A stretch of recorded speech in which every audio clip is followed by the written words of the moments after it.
We have Abog at sa to ato ni Jack. contingent number 4. Sabi gid ibi. Contingent number 5 from Barangay San Juan.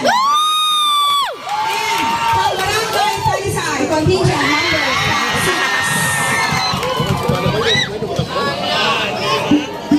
Balik-balik ito ni Joraina. Barangay Nuevo Campo, sir. Okay, so 5 na sila mga kadyaw. Bukat sa to Jack. Sa first phase, Sabi gid ibi. manadyaw ka mo tanan.